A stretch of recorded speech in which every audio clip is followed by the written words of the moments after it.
Okay, sasa bila kuchoka, kulikuwa kuna fundi mmoja alikuwa amejilaza kwenye gari yake.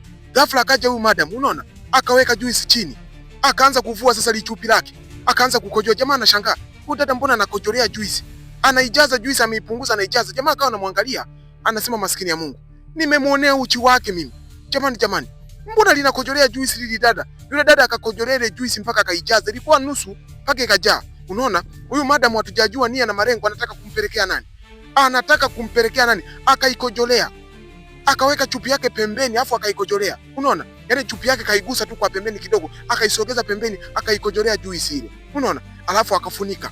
Ngoja tuone alikuwa anampelekea nani. Kaifunga taratibu, akasema sasa hapa naenda kumkomesha huyu mwanamke, nitakuwa nimetimiza masharti yangu ya mganga. Hasa ule fundi taratibu akachomoka kule kwenye ndinga yake kule chini. Unaona, mikojo ilikuwa inanuka, akaziba pua, akasema maskini ya Mungu, ili limama lina mikojo inanuka sana hii. Unaona, kumbe jamaa aliyekuwa anapelekewa ndo huyu hapa. Anaongea na simu. Akasema basi sawa, tumeshamaliza. Wakakumbatiana na mke wake. Unaona? Akasema lakini nilikuwa jua kali sana. Baby, jua kali. Akasema usijali. Mimi nilienda dukani mara moja kukuletea kinywaji. Nimekuletea soda hii hapa. Soda nzuri sana. Ukinywa wewe hii soda itakuwa vizuri. Akasema asante. Asante sana mke wangu. Na kweli unanipenda. Mimi sijawahi kupendwa na wewe, lakini wewe unanipenda zaidi ya kunipenda. Sasa jamaa anataka kuinywa, akaipitia huyu fundi, akaimwaga ile juisi, akaimwaga chini. Yule madam akafika, akaanza kumpiga vibao. Wewe kijana, unajielewa?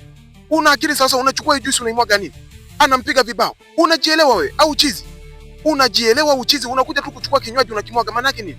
Nimemletea mume wangu alafu unamwaga. Baby, kamwaga juisi. Akasema achana naye, tutanunua nyingine. Tutanunua kiasi gani? Mimi maskini ya Mungu, mimi juisi nilikuwa na malengo nayo mimi jamani. Huyu kijana kaniharibia.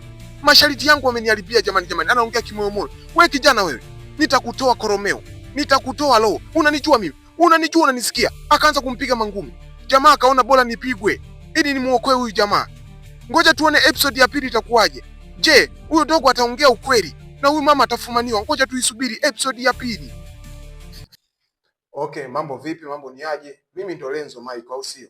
Jamani, kazi kama hii hapo ulioicheck sasa hivi inapatikana YouTube, andika Lenzo Michael DJ. Nina akaunti mbili. Kuna Lenzo Michael TV na Lenzo Michael DJ. Sasa tuifate akaunti iliyoandikwa Lenzo Michael DJ. Ndio ina kazi kama hizi hapa za moto, au sio? Jamani, wana TikTok, mashabiki zangu wa TikTok, basi twendeni na YouTube kama tulivyo. Yaani tubebane wengi mkajaze kule YouTube, au sio? Usisahau kusubscribe. Nawapenda sana mashabiki zangu. I love you so much. Twendeni mkanisupport. Kazi kama hii inapatikana YouTube. Kazi zipo nyingi, ni ndefu. Unaiangalia mpaka unafurahi, unaenjoy, au sio? I love you so much to appreciate.